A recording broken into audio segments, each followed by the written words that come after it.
On a night of glittering chandeliers, laughter and celebration at Briarwood Hall, no one expected darkness to slip through the gates. As glasses clinked and music filled the air, three masked intruders prepared to turn joy into terror. But what they did not know was that a quiet maid, long overlooked by everyone, carried a secret that would shatter the night and change lives forever.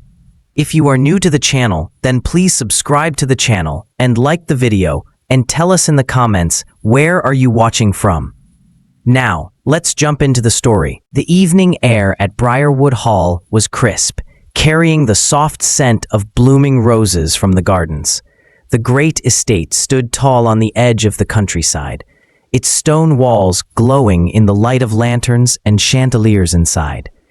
Rows of cars stretched along the winding driveway as guests arrived, their laughter and conversation drifting into the night.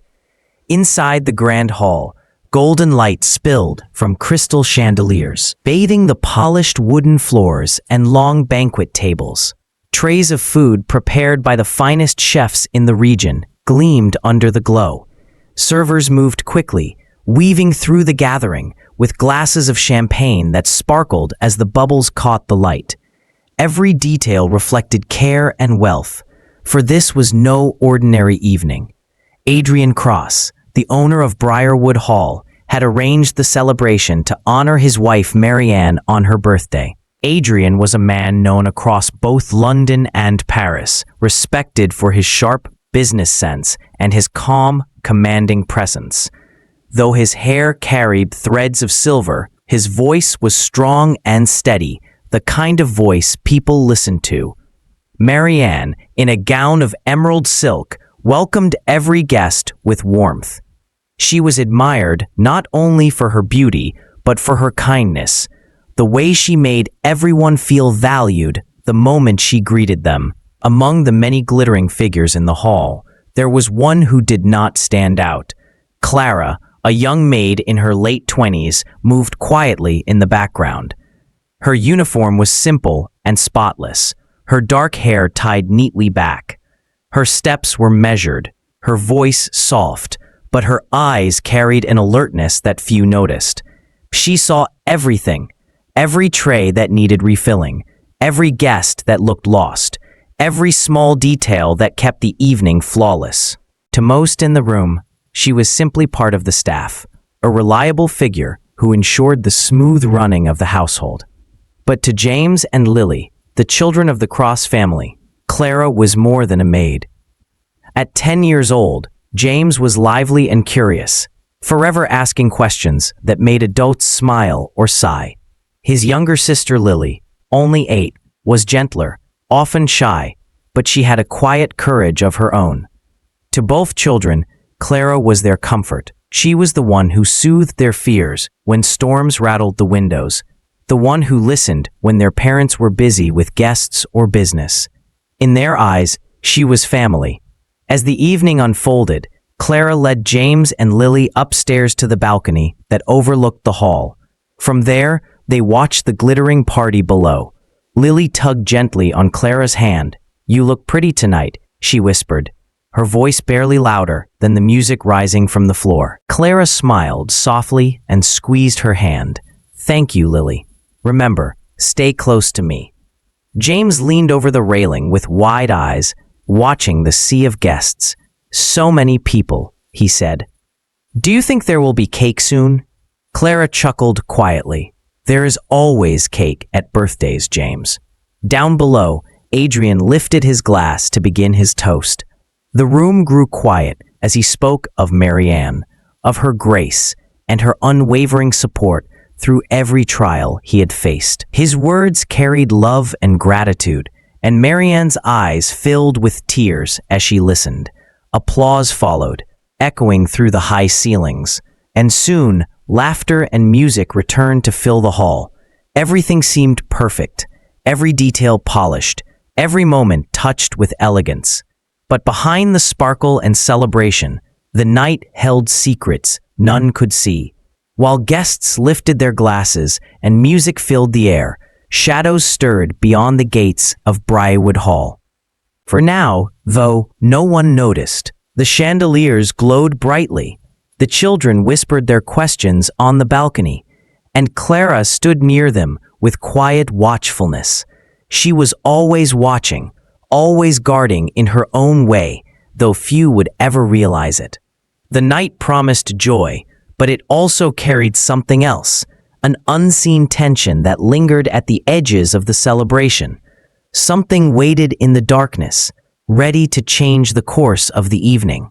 This was the gathering at Briarwood Hall, a night meant for celebration, a night that would soon be remembered for much more than laughter, music, and the glow of chandeliers.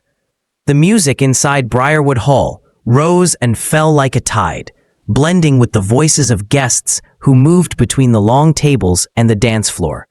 Laughter carried across the room, glasses clinked in toasts, and the glow of chandeliers reflected on every polished surface. It was a picture of joy, of elegance, and of celebration. But outside the bright windows, in the shadows of the garden, a different scene was unfolding. 3 figures slipped silently along the stone walls of the estate. Dressed in black from head to toe, their faces hidden behind masks, they carried weapons that caught the faint moonlight. Their steps were quick, their purpose clear. While guests lifted their glasses inside, these intruders prepared to bring the night to a halt. The back door creaked open. The first man stepped in, scanning the room beyond the kitchen. He gestured for the others to follow. Within moments, the harmony of the evening shattered. The sound of a gun cocking echoed louder than the music. "Everybody down," a sharp voice barked. Panic ripped through the grand hall. Screams cut across the room. Glasses fell to the floor, and guests scrambled for cover. Chairs toppled, plates crashed, and the elegance of Briarwood Hall dissolved into chaos. ... Chandeliers still glittered above, but now their light fell on faces twisted with fear. The intruders spread quickly, weapons raised, jewelry, watches, wallets, cash, handed over now, one of them shouted, his voice sharp and uneven. Adrian Cross froze near the head of the long table. His chest tightened as he reached for Marianne's hand. She clung to him, her face pale, her body trembling as she tried to shield their children. Nearby, James and Lily cried out, their small hands gripping tightly to their mother's gown. Clara was already moving. Instincts guided her as she pulled James and Lily behind her, crouching low. Her voice was steady, low, and calm. "Stay with me. Do not move. I will keep you safe." The children buried their faces into her arms, clinging to the one person who seemed untouched by fear. One of the robbers spotted them in the corner. He lifted his gun and pointed directly at Clara. "You there, bring those kids here." Gasps filled the room. Marianne cried out and Adrian shouted, "Leave them alone." His voice cracked with desperation, but the intruder ignored him. Clara did not move. She stood tall, her back straight, her eyes locked on the man holding the gun. She did not cry, she did not plead. Her voice came out slow and controlled. "Your hands are shaking," she said softly. "You don't want to do this." The robber hesitated, caught off guard by her calm tone. Guests stared, wide-eyed. To them, Clara was only a maid, a silent figure in the background of the household. Yet here she was, speaking with a strength that cut through the panic. The second intruder grew impatient. He grabbed a guest by the collar and pressed his gun to the man's temple. "We're not here to play," he shouted. "Do as we say, or people start dying." The room fell into deeper silence. Guests whimpered, some cried openly. Others reached for their valuables with trembling hands.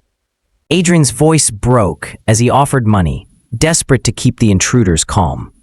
Clara held the children closer, her eyes never leaving the masked men. Her breathing was steady, her face unshaken. Inside her, a storm of memory and training stirred. But out, shadows stretched long against the walls. The chandeliers above still sparkled, but their beauty seemed fragile, almost mocking against the chaos below. No one could have predicted that the maid, the woman who served in silence, would become the figure standing between terror and hope. Yet, as the intruders grew reckless, everyone in that hall felt it. The quiet figure in the corner was not afraid. The feast had turned into a nightmare, but something was building, something no one expected. This was only the beginning of the shadows at the feast. The hall of Briarwood was thick with silence, broken only by the shaky breaths of terrified guests. The intruders barked orders, their voices sharp, but beneath their threats was a flicker of unease. Clara could see it in their hands, in the way their eyes darted too quickly. They were loud, but not steady. Clara held James and Lily behind her, shielding them with her own body. She whispered again, her voice low and firm, "Stay still, stay quiet, I am here." The children clung to her, their small hands gripping her sleeves, as if she was the only thing keeping the world steady. When one of the robbers waved his gun too close to a group of guests, Clara moved. She stepped forward, her voice calm but commanding. "Enough." The man turned, stunned that anyone dared to speak. "What did you say?" he snarled. Clara's gaze did not shift. "You are nervous. You are making mistakes. Stop before it gets worse." His anger flared. He lunged toward her, his weapon raised carelessly. But Clara was faster. In one swift motion, she caught his wrist, twisted sharply, and sent the gun clattering across the polished floor. Gasps filled the air. Guests froze, unable to believe what they had just seen. Before the first man could react, Clara struck his shoulder with precise force, sending him stumbling backward. He collapsed against a chair, groaning in pain, his mask sliding sideways. The second robber roared in fury and charged at her. Clara sidestepped, using his own weight against him. With a fluid turn, she slammed him onto the floor. His weapon skidded away, spinning under a table. The crowd cried out, but this time it was disbelief, not terror. The third man stood frozen, his gun trembling in his hands. His eyes locked with Clara's steady gaze. Her voice was quiet, but it cut through the air. "Put it down. This ends now." He tried to steady his grip, his breaths uneven. But Clara did not give him time to decide. She moved swiftly, closing the distance between them. Her hand struck his wrist, forcing the weapon free, and with a strong push, she sent him to the ground. In less than a minute, 3 armed intruders who had held the room hostage were disarmed and helpless. No one had ever seen Clara like this. To them, she had always been quiet, a shadow in the background of the household. Now she stood tall in the center of the hall, her breathing steady, her composure unbroken. The silence was heavy, then whispers spread across the room. "She saved us. Did you see how she moved? Who is she?" Adrian stood frozen, his arm around Marianne. His voice faltered as he whispered, "That was no accident. She knew exactly what she was doing." Clara ignored the whispers. Her focus stayed on James and Lily, who peeked from behind her with wide, astonished eyes. She crouched down, brushing their hair gently with her hand. "It's over. You are safe now." Sirens wailed in the distance, growing louder. Within minutes, the police stormed into the mansion. Officers rushed forward, pinning the intruders and snapping handcuffs onto their wrists. The men groaned, their earlier bravado gone. Guests quickly pointed at Clara. "She's the one who stopped them. She fought them all. She protected the children." The officers turned to her, questions already forming, but Clara said little. She stood quietly as the men were dragged away, her eyes lowered, her body still.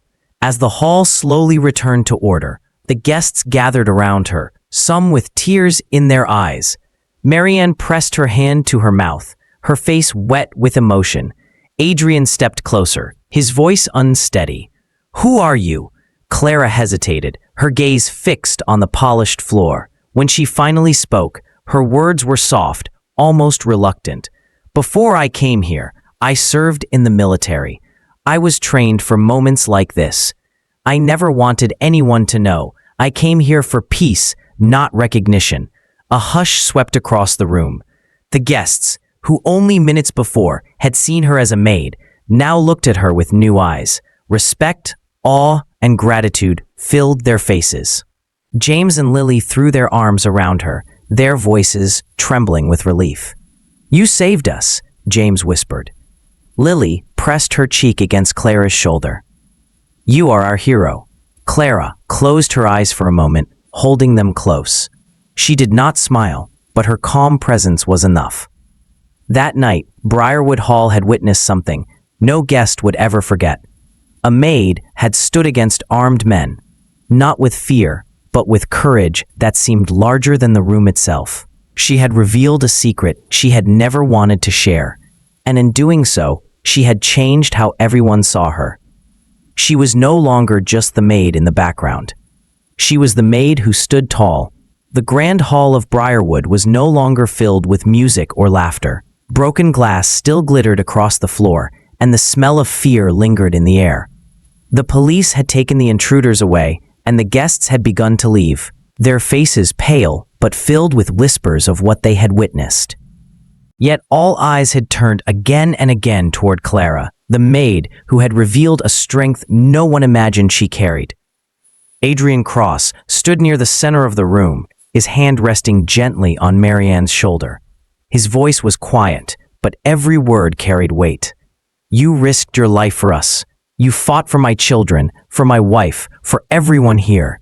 You did not have to, but you did." Clara lowered her gaze. Her voice was steady, but soft. "I could not run, not when James and Lily were behind me, not when I knew I could stop them. I have seen too much in my life to stand by and let more lives be taken." Marianne stepped forward, her eyes wet with tears. She wrapped her arms tightly around Clara, whispering against her shoulder, "You are family now. You will always be family. We owe you everything." James and Lily clung to Clara's hands, their small voices breaking the heavy silence. "You are our hero," James said. Lily added quietly, "We love you, Clara." Around them, the remaining guests wiped their eyes. Some bowed their heads in respect. Others murmured words of gratitude. The woman they had once overlooked had become the symbol of courage that night. But Clara felt a heaviness inside her. Revealing her past had not been her plan. She had chosen a life of service at Briarwood Hall, to escape the weight of war, to leave behind the parts of herself that carried pain. She had never wanted recognition, never wanted to stand in the center of attention. Yet fate had forced her hand, and now the truth was out. As the hall quieted, Clara slipped away to the servants' quarters. She sat alone, the faint hum of voices distant behind her. Her hands trembled slightly, though her face remained calm. Memories of old battlefields flickered in her mind, places where courage was survival, where strength was the only shield. Tonight had reminded her of who she had been, but also of why she had walked away from that world. A knock on the door pulled her from her thoughts. Adrian stood there, his expression softer than she had ever seen. He stepped inside, choosing his words carefully. "I thought courage came from power, from money, from control. But tonight, you showed me I was wrong. Real courage comes from sacrifice, from love, from people like you." Clara did not respond immediately. She looked down, her voice barely above a whisper. "I only did what had to be done, nothing more." Adrian shook his head. "You did more than that. You gave us back our lives." Later, Marianne joined them, her gown still wrinkled from the chaos. She knelt beside Clara, taking her hand. "The world will speak of what happened tonight. They will say a maid saved a family. But to us, you are more than that. You are the heart of this home. You are no longer in the shadows." Tears filled Clara's eyes, though she quickly brushed them away. She had never asked for such words, but hearing them gave her a quiet strength she did not expect.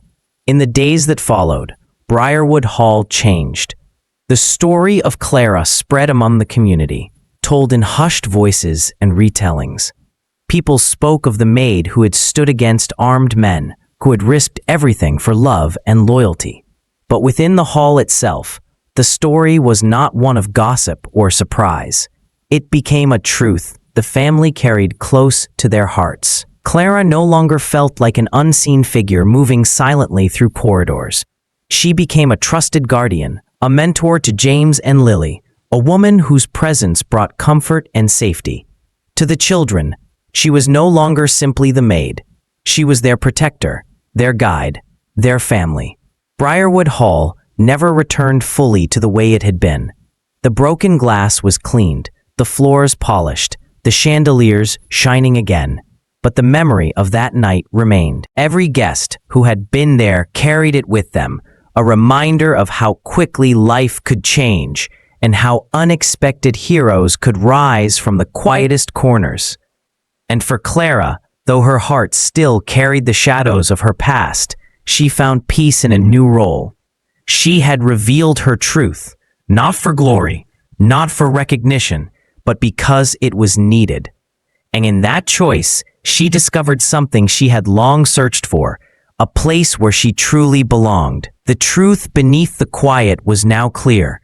Sometimes the strongest hearts are the ones hidden in plain sight, waiting for the moment when courage must step forward. Sometimes the greatest strength is found in the quietest hearts.